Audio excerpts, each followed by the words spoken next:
Assalamualaikum warahmatullahi wabarakatuh. Bismillahirrahmanirrahim. Innal hamdalillah nahmaduhu wa nasta'inuhu wa nastaghfiruh wa na'udzu billahi min shururi anfusina wa sayyiati a'malina. Man yahdihillahu fala mudilla lahu wa man yudlil fala hadiya lahu. وأشهد أن لا إله إلا الله وحده لا شريك له وأشهد أن محمدا عبده ورسوله يا أيها الذين آمنوا اتقوا الله حق تقاته ولا تموتن إلا وأنتم مسلمون يا أيها الناس اتقوا ربكم الذي خلقكم من نفس واحدة وخلق منها زوجها وبث منهما رجالا كثيرا ونساء واتقوا الله الذي تساءلون به والأرحام إن الله كان عليكم رقيبا يا أيها الذين آمنوا اتقوا الله وقولوا قولا سديدا يصلح لكم أعمالكم ويغفر لكم ذنوبكم ومن يطع الله ورسوله فقد فاز فوزا عظيما أما بعد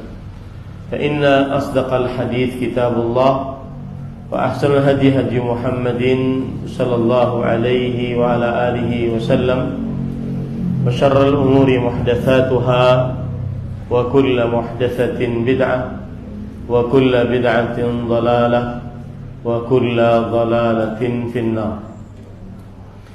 Alhamdulillah, kita bersyukur pada Allah Subhanahu wa ta'ala pada hari ini, hari Jumat malam Sabtu 26 Rabiul Akhir 1445 Hijriah. Kita dimudahkan oleh Allah Subhanahu wa ta'ala untuk duduk bersama mengkaji kembali matan al-masail al-jahiliyah, kebiasaan kaum jahiliyah, yang ditulis oleh al-Imam Muhammad bin Abdul Wahhab An-Najdi rahimahullahu ta'ala. Salawat dan salam semoga selalu Allah berikan kepada Nabi kita Muhammad sallallahu alaihi wa ala alihi wasallam, pada keluarga beliau, para sahabat, serta orang-orang yang mengikuti beliau sampai hari kiamat kelak. Dengan nama-nama Allah yang husna dan sifat-sifat yang mulia, kita berdoa, Allahumma inna nas'aluka ilman nafi'an wa rizqan tayyiban wa amalan mutaqabbala. Allahumma amin. Ahibati billah, afanillahu wa iyyakum, kaum muslimin, jamaah Masjid Baitus Salam yang saya cintai karena Allah. Semoga Allah Subhanahu wa ta'ala selalu memberikan afiat kepada kita di dunia dan di akhirat. Pada pertemuan kali ini kita membahas tentang kebiasaan kaum jahiliyah yang ke-81, dan insyaallah ta'ala sampai kepada 90. Ahibati fillah, afanillahu wa iyyakum, kaum muslimin yang saya cintai karena Allah. Penulis al-Imam Muhammad bin Abdul Wahhab An-Najdi rahimahullahu ta'ala berkata, al-hadiyatu wath-thamanun ittikhadhu kuburi anbiya'ihim wa salihihim masajid. Kebiasaan kaum jahiliyah yang ke-81, mereka menjadikan kuburan para nabi dan orang-orang saleh sebagai masjid. Ini adalah kebiasaan kaum jahiliyah, menjadikan kuburan para nabi dan orang-orang saleh sebagai masjid. Dan yang dimaksud dengan menjadikan kuburan sebagai masjid, bahwa kaum jahiliyah menjadikan kuburan nabi-nabi mereka tempat untuk beribadah. Mereka lebih menyukai beribadah di sisi kuburan-kuburan tersebut. Mereka lebih menyukai untuk duduk yang lama atau berdoa yang khusus di sisi-sisi kuburan tersebut.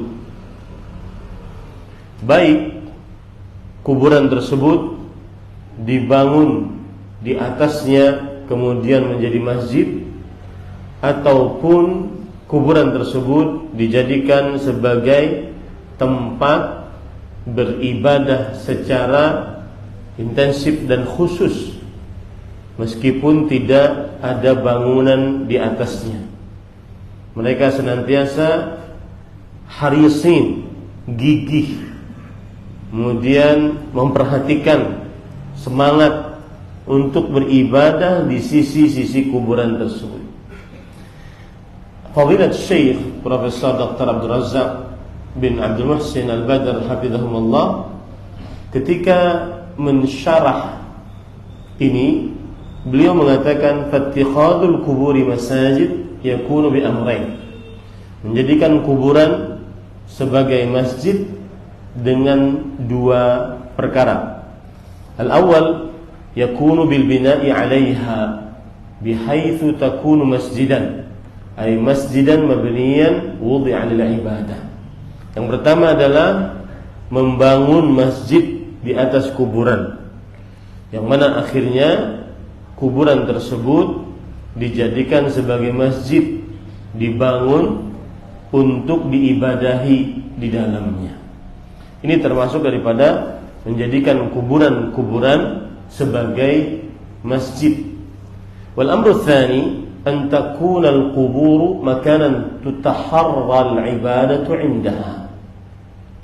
Dan perkara yang kedua yang dimaksud dengan menjadikan kuburan para nabi dan orang-orang saleh sebagai masjid adalah menjadikan kuburan tersebut tempat yang diperhatikan, yang disukai untuk beribadah di sisinya. Bihaits ya'qufu 'inda al-qabr wa yataharra ad-du'a wa dzikr lillahi 'inda al-qabr. Yang mana seseorang suka duduk di sisi kuburan, suka mengkhususkan dan bersemangat berdoa, berzikir kepada Allah Subhanahu wa taala di sisi kuburan. Ini yang disebut dengan menjadikan kuburan para nabi dan orang-orang saleh sebagai masjid. Dan Nabi Muhammad sallallahu alaihi wa alihi wasallam melarang perbuatan ini. Bahkan beliau melarang di dalam keadaan beliau sedang sakit keras. Ya, Nabi Muhammad sallallahu alaihi wasallam melarang perbuatan ini. Bahkan beliau melarang saat beliau sedang sakit keras, yang dalam sakit keras tersebut beliau meninggal dunia. Coba perhatikan sekarang beberapa hadis yang menunjukkan diharamkannya menjadikan kuburan-kuburan orang-orang saleh dan para nabi sebagai masjid, dan itu adalah wasiat Rasulullah sallallahu alaihi wasallam di 5 hari atau 10 hari sebelum Nabi Muhammad sallallahu alaihi wasallam wafat. Dan semua hadis yang keluar sebelum Rasulullah sallallahu alaihi wasallam wafat, ini adalah hadis-hadis yang sangat kuat hukumnya, karena setelah hadis tersebut keluar dari mulut Nabi Muhammad sallallahu alaihi wasallam yang mulia, maka beliau setelah itu meninggal. Berarti tidak ada hukum yang menasakh, yang menghapus hukum yang sudah keluar tersebut. Makanya juga disebut dengan wasiat, pesan penting yang disampaikan oleh orang yang mau meninggal sebelum meninggalnya. Di antara hadis-hadis tersebut yaitu hadis riwayat Bukhari dan Muslim dari Aisyah radhiyallahu anha dan Ibnu Abbas radhiyallahu anhuma. Mereka berdua berkata, "Lamma nazala bi Rasulillah sallallahu alaihi wa alihi wasallam, tafiqa yatrahu khamisatan ala wajhihi, fa idza tamma kashafa an wajhihi, wa faqala wa huwa kadhalik, la'natullah 'ala al-yahud wan nasara ittakhadhu qubur anbiya'ihim masajid yuhadziru ma sana'u." Ketika Rasulullah sallallahu alaihi wasallam dalam keadaan sekarat, sakit keras, maka beliau senantiasa meletakkan kain di atas wajah beliau. Apabila nafas telah sesak, maka beliau buka kain tersebut dari wajah beliau. Dalam keadaan demikian, beliau bersabda, "Laknat Allah atas kaum Yahudi dan Nasrani yang telah menjadikan kuburan nabi-nabi mereka sebagai masjid. Yuhadziru ma sana'u." Kata Aisyah radhiyallahu anha dan Abdullah bin Abbas radhiyallahu anhuma ketika menafsiri ayat ini, hadis ini, beliau berkata seperti itu untuk memperingatkan dengan keras apa yang telah diperbuat oleh kaum Yahudi dan Nasrani agar tidak diikuti oleh kaum muslimin umat Nabi Muhammad sallallahu alaihi wasallam. Ya, di situ bahasanya ketika Nabi sedang sakit keras. Dalam riwayat yang lain, riwayat Bukhari dan Muslim dari Aisyah radhiyallahu anha, beliau bercerita, Rasulullah sallallahu alaihi wasallam qala fi maradhihi alladhi lam yaqum minhu. Nabi Muhammad sallallahu alaihi wasallam bersabda di dalam sakit beliau yang tidak bangun darinya, artinya setelahnya meninggal. La'anallahu al-yahuda wan nasara ittakhadhu qubur anbiya'ihim masajid. Allah telah melaknat. Kalau tadi pakai kata predikat, laknatullah, laknat Allah. Kalau ini pakai kata kerja yang telah lampau, la'anallah, Allah telah melaknat kaum Yahudi dan Nasrani yang menjadikan kuburan nabi-nabi mereka sebagai masjid. Aisyah radhiyallahu anha bercerita, laula dzalika la ubriza qabruhu khusyya an yuttakhadha masjidan. Kalau seandainya tidak demikian kejadiannya, tidak seperti yang dilakukan oleh kaum Yahudi dan Nasrani, maka niscaya kuburannya akan nampak, ya, dan kuburannya akan nampak. Akan tetapi beliau khawatir kuburan tersebut akhirnya dijadikan sebagai masjid. Ini ahibati fillah, afanillahu wa iyyakum. Begitu juga hadis riwayat Muslim dari Jundab radhiyallahu anhu, beliau bercerita, sami'tu Rasulullah sallallahu alaihi wasallam qabla an yamuta bi khams.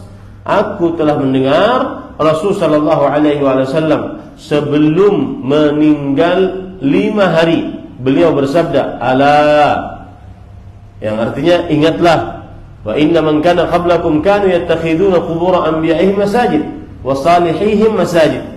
Ingatlah, orang-orang sebelum mereka menjadikan kuburan nabi-nabi dan saleh, orang-orang saleh mereka sebagai masjid. Ala fala tattakhidul qubur masajid fa inni anhaakum an dzalik. Ingatlah, jangan kalian menjadikan kuburan-kuburan sebagai masjid. Sesungguhnya aku melarang kalian akan hal tersebut. Nah, ini jelas ahibati fillah, afanillahu iyyakum, bahwa kemasuk kebiasaan kaum jahiliyah adalah membuat masjid, membuat kuburan sebagai masjid dengan 2 makna yang sudah kita sebutkan tadi. Nah, ahibati billah, afanillahu wa iyyakum, ada sebagian orang yang menganggap bahwa terlarangnya menjadikan kuburan sebagai masjid dikarenakan di dalam masjid adalah di sisi kuburan dikhawatirkan terdapat najis. Maka ini dibantah dengan hadis riwayat Bukhari dan Muslim. Rasulullah SAW bersabda, "Ju'ilat liyar ardu masjidan wa tahuran."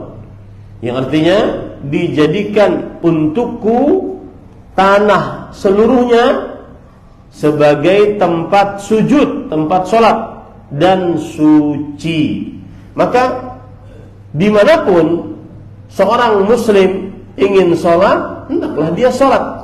Tetapi dikhususkan tidak boleh sholat di sisi kuburan dan di sisi kamar mandi. Kenapa? Karena kuburan bukan tempat untuk dikhususkan ibadah di dalamnya atau dikerjakan ibadah di dalamnya. Ini para ikhwan yang dirahmati oleh Allah Subhanahu wa taala. Kemudian para ikhwan yang dirahmati oleh Allah Subhanahu wa taala, kenapa Rasulullah SAW sangat concern untuk melarang orang menjadikan kuburan sebagai masjid? Karena ini adalah sarana menghantarkan kepada kesyirikan. Ya, meskipun orang yang sholat di sisi kuburan tersebut, orang yang berzikir di sisi kuburan tersebut hanya untuk Allah Subhanahu wa taala, maka tidak diperbolehkan mengkhususkan beribadah di sisi kuburan. Coba perhatikan, Anas bin Malik radhiyallahu anhu berkata, "Ra'ani Umar wa ana usalli ila qabr."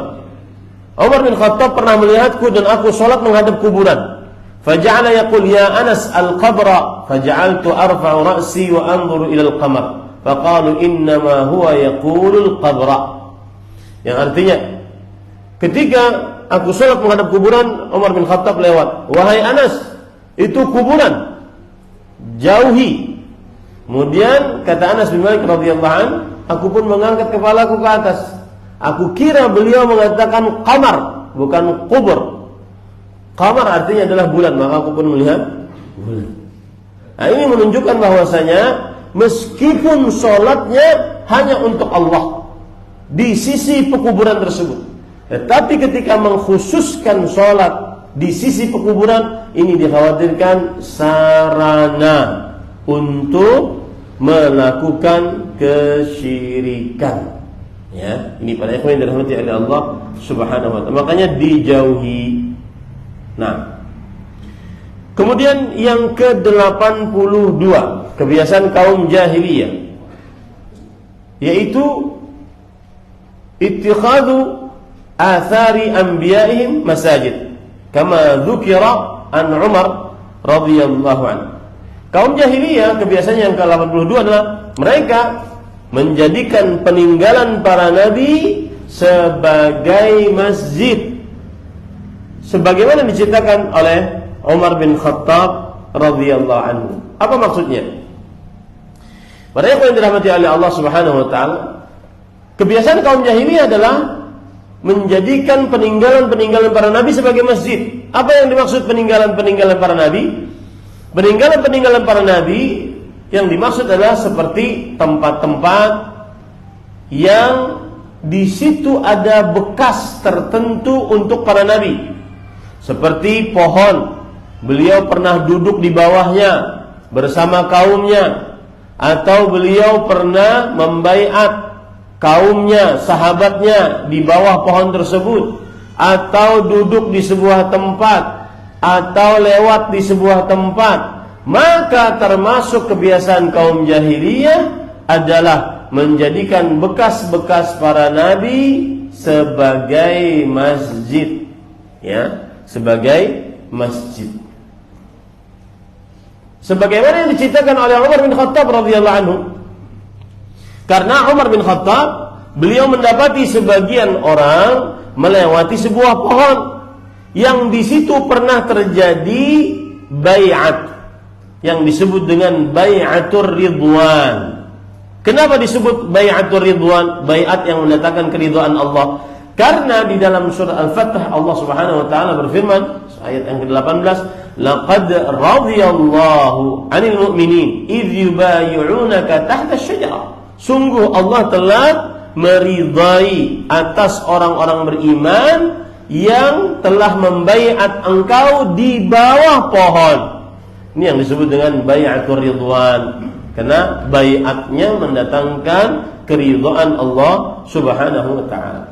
Sedikit tentang bai'atur ridwan.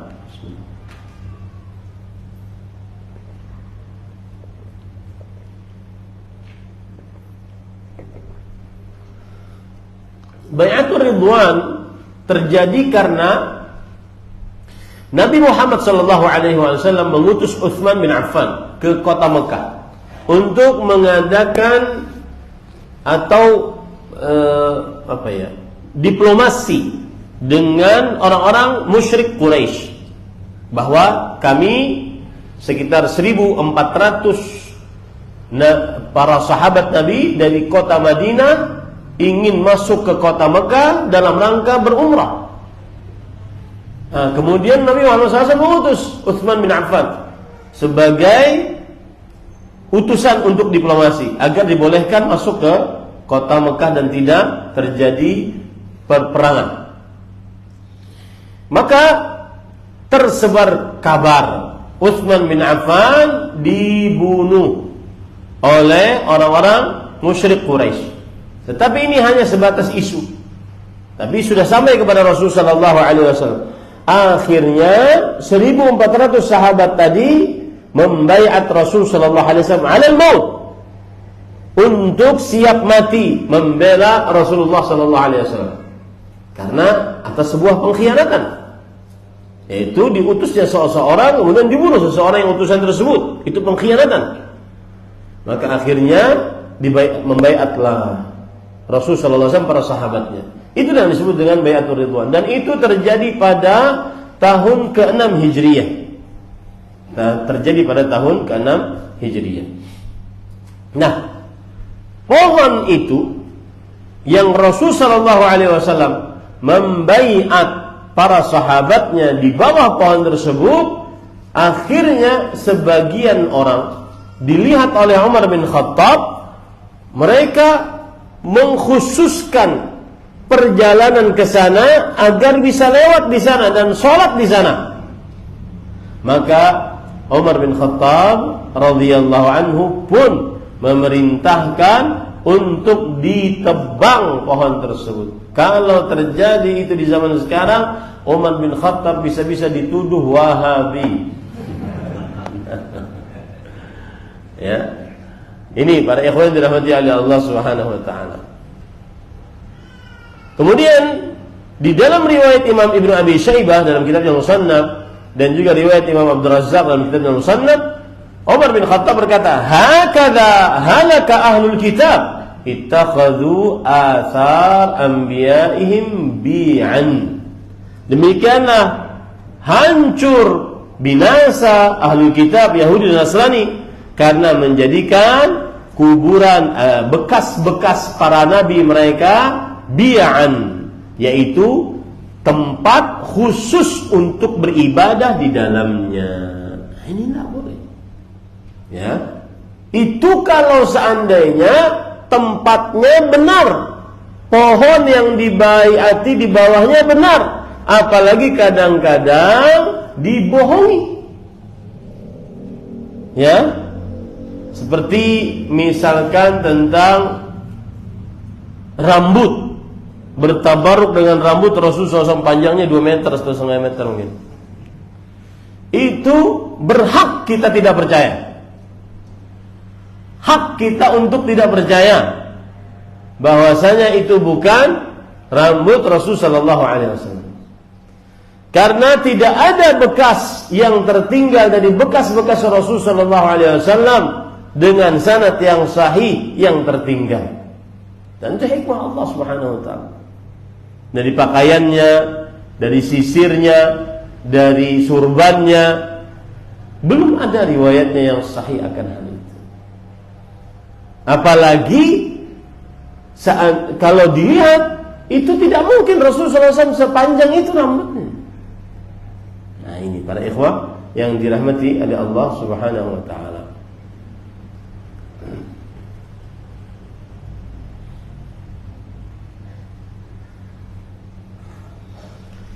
Para ikhwan yang dirahmati oleh Allah Subhanahu wa taala, dan ada buku yang menarik yang ditulis oleh Fadilat Syekh Al-Allamah Al-Muhaddis Abdul Muhsin bin Hamad Al-Abbad hafizahullah ta'ala, orang tua dari Fadilat Syekh Profesor Dr. Abdul Razak bin Abdul Muhsin, yang berjudul Athar Ittiba' Athari Al-Anbiya.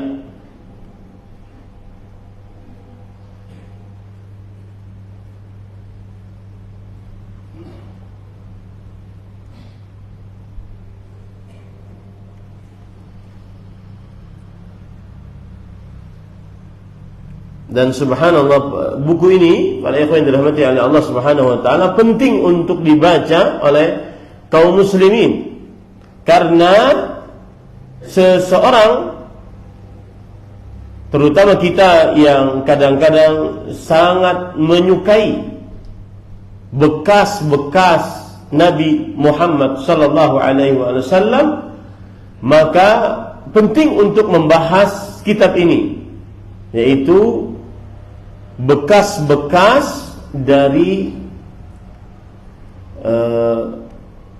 bekasnya Nabi alaihi wassalatu wassalam, atau hukum-hukum syariat dari mengikuti bekas-bekas Nabi Muhammad sallallahu alaihi wa ala alihi wasallam. Bentar, saya ingin bacakan judulnya.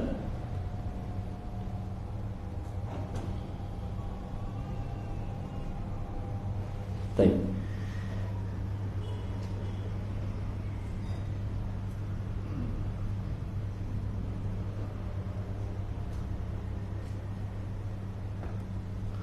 Athar tatabbu', bekas mengikuti bekas-bekas Nabi Muhammad sallallahu alaihi wasallam berdasarkan Al-Qur'an dan hadis Rasul sallallahu alaihi wasallam. Insyaallah nanti kalau ada waktunya kita baca buku tersebut. Baik, sekarang kita kembali ke permasalahan kita. Kemudian yang ke-83, ittikhadus surut 'alal qubur. Kebiasaan kaum jahiliyah yang ke-83 adalah mereka memasang lampu di pekuburan. Memasang lampu di pekuburan, bahkan kadang-kadang berlebihan di dalam pemasangan lampu di pekuburan. Pada ikhwan yang dirahmati oleh Allah Subhanahu wa ta'ala, yang dimaksud dengan memasang lampu adalah mereka meletakkan penerangan-penerangan di kuburan tersebut. Kemudian setelah itu mereka meletakkan kain-kain, kemudian meletakkan hiasan-hiasan di atas kuburan. Dan seperti perkara ini yang diletakkan di atas kuburan-kuburan, maka ini dikhawatirkan akan menggerakkan kalbu-kalbu orang-orang yang tidak paham untuk akhirnya beriktikaf, mengkhususkan ibadah, berdoa, berzikir di sisi kuburan tersebut. Nah, ini adalah menutup sarana agar tidak mengagungkan kuburan. Ini salah satu cara Rasul sallallahu alaihi wasallam. Beliau melarang untuk kuburan diberikan penerangan lampu-lampu.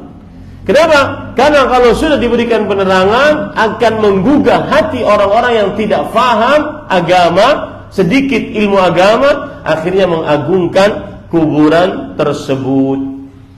Dalil yang menunjukkan akan hal ini hadis riwayat Imam Abu Daud dari Abdullah bin Abbas radhiyallahu anhuma. Beliau bercerita, la'ana Rasulullah sallallahu alaihi wasallam zairatil qubur wal muttakhidina 'alaiha al masajida was suruja. Rasulullah sallallahu alaihi wasallam melaknat wanita-wanita yang berziarah kubur. Ini maksudnya adalah kalau terlalu sering, akhirnya mereka keseringan meratapi kematian orang yang dicintainya. Kemudian dan melaknat orang-orang yang menjadikan di atas kuburan masjid-masjid, dan orang-orang yang mengambil penerangan-penerangan untuk kuburan-kuburan. Nah, ini terlarang para ikhwan yang dirahmati oleh Allah, dan itu kebiasaan kaum jahiliyah. Saya tadi diberitahu bahwa bulan yang lalu saya menjanjikan wasiat-wasiat yang perlu ditulis oleh seorang muslim tentang perihal kuburan dan cara menguburkan sehingga sesuai dengan sunnah Rasulullah SAW. Kita akan sebutkan setelah ini. Dan di antara wasiat-wasiat tadi dari mulai umur 81, kemudian 82, 83, itu wasiat, termasuk wasiat yang berkaitan dengan kuburan. Yang ke-84 yaitu ittikhaduha a'yadan. Kebiasaan kaum jahiliyah yang ke-84 adalah mereka menjadikan kuburan sebagai id. Apa itu kuburan sebagai id? Id artinya adalah diulang di setiap tahunnya. Tempat yang seseorang berkumpul untuk diulangi perkumpulannya setiap tahunnya, setiap bulannya, setiap harinya, setiap pekannya, atau yang semisal dengannya. Ini disebut dengan Id. Ya, ini disebut dengan Id. Maka tidak diperbolehkan menjadikan kuburan sebagai Id. Artinya apa? Berkumpul di kuburan tertentu pada bulan tertentu, pada waktu tertentu, diziarahi pada bulan tertentu, pada waktu tertentu. Ini namanya menjadikan kuburan sebagai Id, sebagai sesuatu yang diulang-ulang pada waktu yang telah ditentukan untuk dikunjungi, diziarahi. Lihat hadis yang diriwayatkan oleh Imam Ibnu Abi Syaibah bahwa Rasulullah sallallahu alaihi wasallam bersabda, "Ala uhadditsuka bihaditsin sami'tuhu min abi an jaddi an Rasulillah sallallahu alaihi wa ala alihi wasallam." Maukah aku beritahukan kepada engkau sebuah hadis yang aku dengar dari bapakku, bapakku mendengarnya dari kakekku, kakekku mendengarnya dari Rasulullah sallallahu alaihi wa ala alihi wasallam. Siapa yang berkata seperti ini? Ali bin Al-Husain. Beliau mendengar dari bapaknya, yaitu Husain bin Ali bin Abi Thalib. Kemudian Husain mendengar dari bapaknya, yaitu Ali bin Abi Thalib. Ali bin Abi Thalib mendengar dari Rasulullah sallallahu alaihi wasallam, "La tattakhidhu qabri 'idan." Jangan jadikan kuburanku sebagai kuburanku sebagai 'id. Apa tadi 'id artinya? Sesuatu yang diulang-ulang untuk diziarahi. Itu namanya Id. Makanya ada Idul Fitri, ada Idul Adha. Kenapa? Karena dia terus berulang setiap tahunnya. Disebut dengan Id. Maka jangan jadikan kuburan sebagai kuburanku, kuburan Rasulullah SAW sebagai Id. Jadi pernah kejadian ramai waktu itu di Madinah. Ada orang yang dia tawaf di kubur Nabi Muhammad SAW. Ya, kenapa ketahuan? Karena bagian yang menjaga di depan kuburan Rasulullah SAW melihat ini kok orang lewat terus, dan yang menjaga pintar bertanya, "Ya fulan, sudah berapa kali tawafnya?" "Ini baru yang kelima, tinggal 2 lagi," gitu.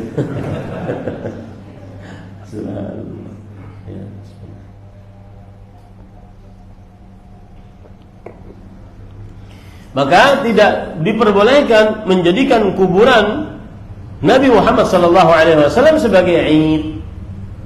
Wala buyutakum kuburan, dan jangan jadikan rumah-rumah kalian sebagai kuburan. Apa maksudnya? Rumah-rumah tidak disolati salat sunnah, tidak dibacai Al-Quran. Ini namanya menjadikan rumah-rumah sebagai kuburan. Wa sallu alayya fa inna salatakum wa taslimakum yablughuni haitsu ma kuntum. Dan bersalawatlah atasku, sesungguhnya salawat kalian dan ucapan salam kalian sampai kepadaku dimanapun kalian berada. Syekh Abdul Razzaq bin Muhsin berkata, yang dimaksud menjadikan kuburan sebagai Id Yang terlarang adalah makanan yuqsadu bil muawadah wat tikrar kulla yawmin mathalan atau kulla syahr atau ala rasi kulli sanah wa nahwi dzalika min al muawadah, yaitu sebuah tempat yang selalu dituju untuk diulang-ulang baik setiap hari, setiap bulan, atau setiap awal tahun, atau yang seperti yang penting terulang-ulang. Ini tidak diperbolehkan. Ya, para ikhwan yang dirahmati oleh Allah Subhanahu wa taala. Maka termasuk kebiasaan kaum jahiliyah dan kita wajib untuk menjauhinya, menjadikan kuburan sebagai aid, sesuatu yang diulang-ulang. Kira-kira ada enggak di daerah kita? Banyak. Dengan berbagai macam istilah. Ya, setiap tahunnya berkumpul di pekuburan. Ini tidak benar. Para ikhwan dirahmati oleh Allah Subhanahu wa taala. Nah, kemudian permasalahan kebiasaan kaum jahiliyah yang al-khamisatu wath-thamanun, yang ke-85. Penulis rahimahullahu taala berkata, "Adz-dzabhu 'indal qubur." Kebiasaan kaum jahiliyah yang ke-85, mereka menyembelih di sisi kuburan. Maksudnya menyembelih hewan di sisi kuburan. Ini adalah kebiasaan kaum jahiliyah. Meskipun menyembelihnya untuk Allah, apalagi menyembelihnya untuk orang yang sudah mati dalam kubur. Maka ini zulumat fawqa ba'd. Ini adalah kegelapan di atas kegelapan. Yang menyembelih di samping kuburan saja itu adalah kebiasaan kaum jahiliyah, meskipun menyembelihnya karena Allah, apalagi sampai menyembelih karena orang yang di dalam kubur. Ya, ini para ikhwan yang dirahmati oleh Allah Subhanahu wa taala. Kenapa kok bisa ada orang menyembelih dalam di samping kuburan? Biasanya karena ingin bernazar. Apa itu nazar? Nazar adalah mewajibkan sesuatu yang tidak diwajibkan oleh Allah Subhanahu wa taala. Itu namanya nazar. Mewajibkan sesuatu yang tidak diwajibkan oleh Allah Subhanahu wa taala. Kalau saya sembuh, saya bernazar, saya akan menyembelih sapi di kuburan wali fulan. Ini enggak boleh. Enggak bolehnya dari beberapa sisi. Yang pertama, mengkhususkan kuburan untuk tempat menyembelih. Yang kedua, menyembelih untuk selain Allah Subhanahu wa taala jika memang niatannya untuk selain Allah Subhanahu wa taala. Dan Allah berfirman dalam surat Al-An'am ayat 162, "Qul inna salati wa nusuki wa mahyaya wa mamati lillahi rabbil alamin." Katakanlah wahai Muhammad sallallahu alaihi wasallam, sesungguhnya salatku, sembelihanku, hidup matiku hanya untuk Allah, Rabb alam semesta. Kemudian ahibati billah, ada orang yang menyembelih karena selain Allah, maka dia masuk ke dalam neraka. Meskipun yang disembelih tersebut hewan yang tidak pantas untuk disembelih. Seperti misalkan dalam hadis berikut riwayat Imam Ahmad, Rasulullah sallallahu alaihi wasallam bersabda, "Dakhala jannah rajulun fi dzubab, wa dakhala an-nar rajulun fi dzubab." Ada orang masuk surga karena sebab lalat. Ada orang masuk neraka karena sebab lalat. Para sahabat bertanya, "Wa kaifa ya dzalika ya Rasulullah?" Bagaimana itu bisa terjadi wahai Rasulullah sallallahu alaihi wasallam? Sebab lalat masuk surga, sebab lalat masuk neraka. Kata Rasul sallallahu alaihi wasallam, "Marra rajulani ala qaumin lahum sanam." Dua orang melewati suatu kampung. Kampung itu ada patung yang mereka agungkan. La yajuzu ahadun hatta yuqarriba lahu syai'an. Seseorang tidak boleh lewat kampung tersebut sampai dia memberikan kurban, sesaji kepada berhala tersebut, patung tersebut. Faqalu li ahadihima qarrib. Maka salah seorang mereka berkata kepada salah seorang dari dua tadi, Silahkan kamu berkurban untuk berhala tersebut. Maka orang ini mengatakan, "Laisa indi syai' uqarrimu." Aku tidak memiliki sesuatu sampai aku bisa berkurban. Kemudian penduduk kampung tersebut berkata, "Qarrib walau dzubaban." Berkurbanlah walaupun hanya satu lalat. Kemudian dia berkurban, dia sembelih satu lalat, fa khallu sabila fa dakhalan nar. Dia selamat, bisa melewati kampung tersebut, tapi di akhirat masuk ke dalam nerakanya Allah Subhanahu wa taala. Sedangkan yang lain ketika dikatakan qarrib, berkurbanlah, maka orang ini jawabannya bukan saya tidak memiliki sesuatu. Dia jawabannya, ma kuntu liqarriba li ahadin syai'an dunallah. Aku tidak pernah mendekatkan diri dengan menyembelih sesuatu kecuali hanya niatanku untuk Allah Subhanahu wa taala. Maka orang tersebut akhirnya dipenggal lehernya oleh orang kampung tadi, karena orang kampung ini takut kepada berhala. Kalau tidak diberikan kurban, maka dia akan mengorbankan orang yang ada di kampung tersebut. Disembelih, lalu disajikan kepada berhala tersebut, tetapi dia di akhir masuk ke dalam nerakanya Allah Subhanahu wa taala. Masuk ke dalam surganya Allah Subhanahu wa taala. Nah, para ikhwan yang dirahmati oleh Allah Subhanahu wa taala, kebiasaan kaum jahiliyah menyembelih untuk di sisi kuburan, meskipun untuk Allah, apalagi untuk selain Allah Subhanahu wa taala. Ya. Saya ingin bertanya, kenapa ada orang meletakkan sesaji di kuburan? Apa sebabnya? Nah, kenapa ada orang sampai bernazar atau menyembelih di sisi kuburan? Hah? Adat enggak? Apa? Takut, betul. Takutnya ini yang bermasalah. Takutnya ini yang menyebabkan kesyirikan. Inilah yang disebut dengan khaufus sir, takut rahasia. Takut rahasia itu maksudnya adalah takut yang dibarengi dengan pengagungan kepada yang ditakuti, dan itu tidak diperbolehkan kecuali diberikan hanya kepada Allah Subhanahu wa taala. Di situ ya. Sebagian orang, saya beri contoh misalnya, ada hajat. Orang kalau punya hajat, kemudian dia berdoa kepada Allah, dia melakukan kebajikan-kebajikan. Kalau punya hajat seperti itu. Ini enggak. Kalau punya hajat, dia beli bunga yang banyak, kemudian dia pergi ke kuburan-kuburan untuk meletakkan di kuburan-kuburan tersebut. Kenapa? Salah satu penyebabnya adalah takut hajatnya jadi tidak kabul.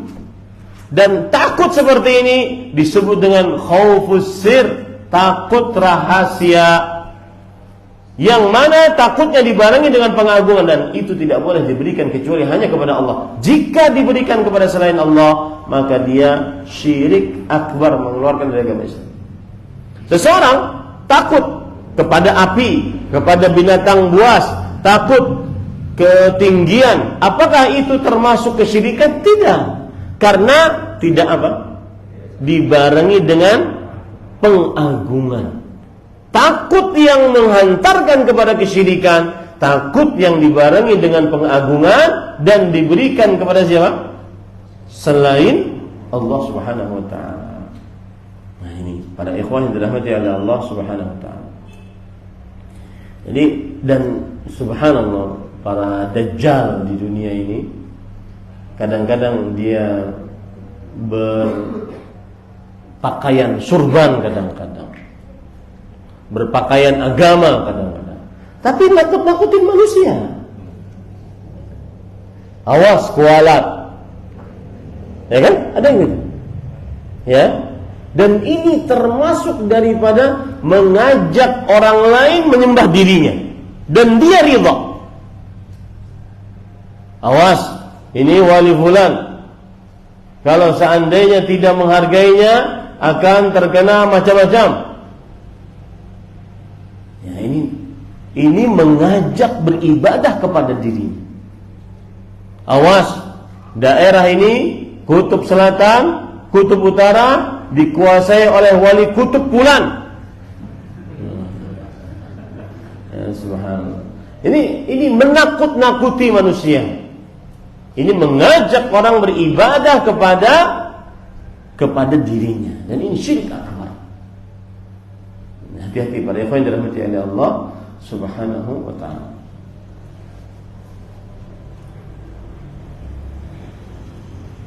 Baik. Kemudian adzan, alhamdulillah. Kita adzan dulu. Setelah adzan kita salat, kemudian kita lanjutkan setelah salat insyaallah taala. Wallahu a'lam. Sallallahu nabiyana Muhammad. Alhamdulillahirabbil alamin. Subhanakallah bihamdik asyhadu an la ilaha illa anta astaghfiruka wa atubu ilaik. Wassalamu alaikum warahmatullahi wabarakatuh.